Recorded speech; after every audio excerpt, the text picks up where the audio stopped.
Ah, on en est qu'à 2 films, mais crois-moi, étagère, tu vas vite te remplir.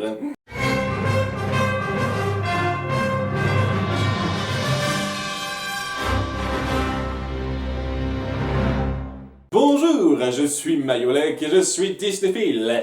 Tarzan, ou comment un héros peut avoir un cri de guerre à la fois cool et un peu bébête.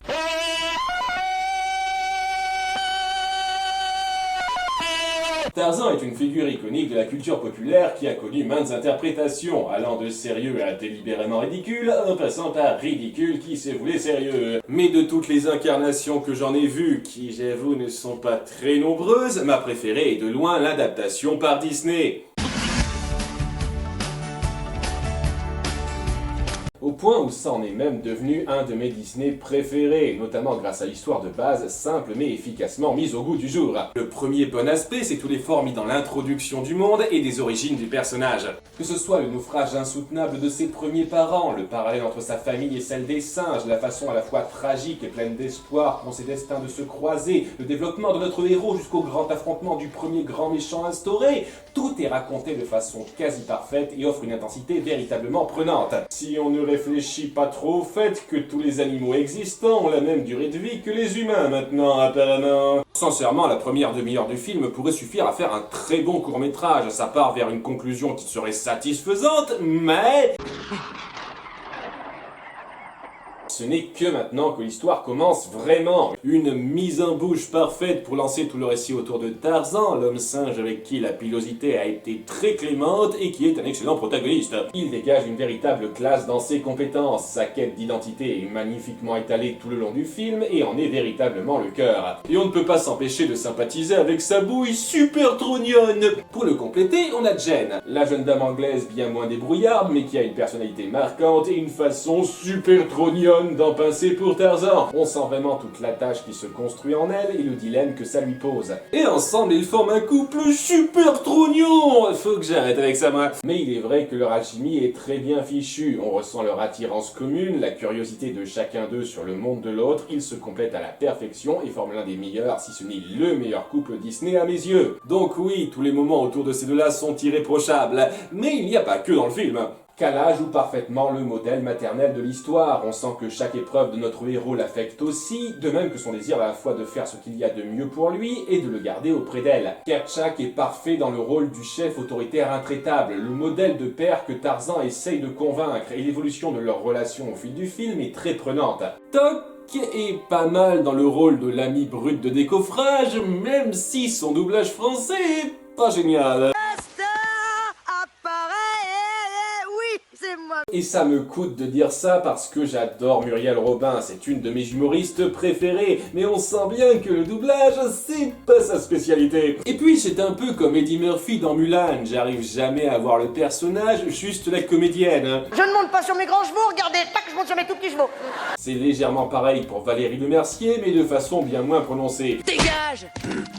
Tantor est là, je le déteste pas, mais sa présence n'apporte pas grand chose au propos du film, à part pour indiquer que Tarzan ne copine pas qu'avec les singes. On pourra pas l'accuser d'être sectaire comme ça. Et puis, il y a le père de Jen.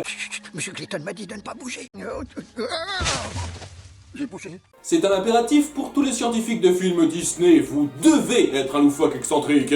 Il est tout à fait acceptable et a une bonne complicité avec sa fille, mais il n'est pas grandement indispensable. En fait, la seule chose qui m'embête chez le personnage, sans rien vous dévoiler, c'est le choix qu'ils ont fait avec lui à la fin. Et pour finir, Clayton est génial. Un autre méchant sous-estimé pour moi. Comme pour Shan Yu, il souffre peut-être du fait de ne pas apparaître autant que d'autres méchants Disney, mais comme pour Shan Yu, il est excellemment utilisé. Il est sournois, il se donne des airs distingués, mais a du mal à cacher la grande brute, le sauvage qu'il est réellement. En cela, il me rappelle beaucoup Ratigan de Basile, détective privé. D'ailleurs, ils ont ironiquement le même doublage français. Délicieusement vilain. Ça pète de mort. Je risque même de choquer certains d'entre vous en disant que, pour moi, Clayton est un Ratigan amélioré. Oui, je me doutais que ça ferait cet effet-là. Enfin bon, je m'étendrai un peu là-dessus le moment venu. Comme pour Mulan, l'histoire de Tarzan tourne assez peu autour de la confrontation contre le grand méchant. Donc ici, on se sert de son rôle pour complémenter le cœur du film, la recherche d'identité de Tarzan. Et ça se ressent notamment parfaitement dans leur dernière scène que je trouve magistrale pour plus d'une raison. Sois un homme. Au passage, certains pourraient critiquer le côté méchant bêtement cupide du film, mais je trouve sincèrement que c'est un type de méchant pas forcément inintéressant. On n'est pas obligé de montrer que des grands méchants diaboliques ou des sorcières maléfiques. Parfois, c'est bien d'avoir quelque chose de plus ancré dans la réalité, comme les enfoirés qui recherchent le profit au détriment des autres. C'est une réalité qu'il n'est pas mal de montrer de temps en temps. Pourquoi?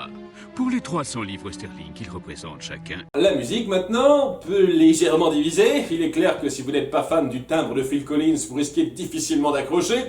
Tout ce que tu fais, je le ferai. Toutes les chansons sont interprétées en off par l'ex-chanteur de Genesis, et on sent qu'il s'est vraiment investi dans le film parce qu'il a chanté la BO anglaise, française, espagnole, allemande et italienne. Ça, c'est du dévouement, hein, même si j'imagine qu'il a dû toucher un plus gros chèque pour ça. Je trouve honnêtement que ça colle bien d'organiser les chansons comme ça, de façon extra-diégétique, car on a une histoire réaliste, pas de magie, pas de grande fantaisie, l'univers est très terre-à-terre. Même si aucun être humain ne pourrait se déplacer comme ça. Tu devrais avoir les pieds en sang, mec. On a même une très bonne gestion des différents langages animaux-humains. Donc faire les chansons en dehors du film permet de bien appuyer ce cadre plus concret qu'on nous donne. Si on accepte...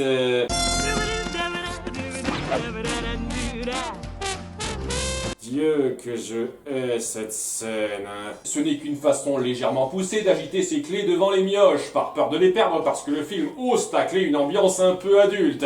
Et c'est loin d'être le seul Disney à faire ça, mais ici ils ont presque tout condensé dans ce passage d'1 minute 30 et c'est atroce à supporter quand on a plus 10 ans. Chaque fois que je me regarde le film, je zappe cette scène. Mais c'est l'une des rares choses que j'ai à redire. Avec aussi... La Petit Théâtre du Chipotage. Est-ce que Sabor a sagement attendu là-haut après avoir tué les parents de Tarzan? Punaise, il a la couche culotte bien accrochée. Oublie ton chagrin, surtout ne crains rien. Je me demande quel son elle doit faire en vrai. Ça ne peut pas être pire, je crois. Et la blague cliché du jour est... Ils ont apporté ce grand bi ici avec eux ou ils l'ont construit sur place? Apparemment Kerchak est un peu myope pour ne pas voir que ça, c'est pas un être humain. C'est pas un peu comme se foutre de la gueule d'une langue étrangère en marmonnant n'importe quoi, ça?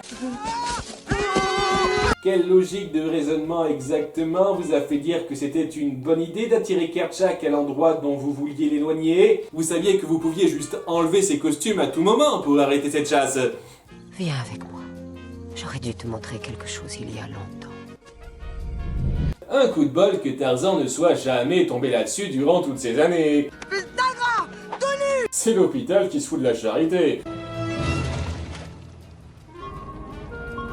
Ok, Tantor est un éléphant robot maintenant.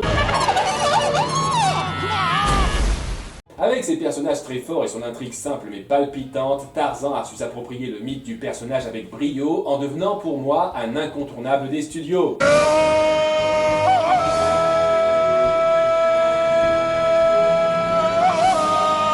Et comme c'est l'un des films sortis durant la période de l'âge d'or Disney, il a automatiquement eu droit à une suite Disney Toon.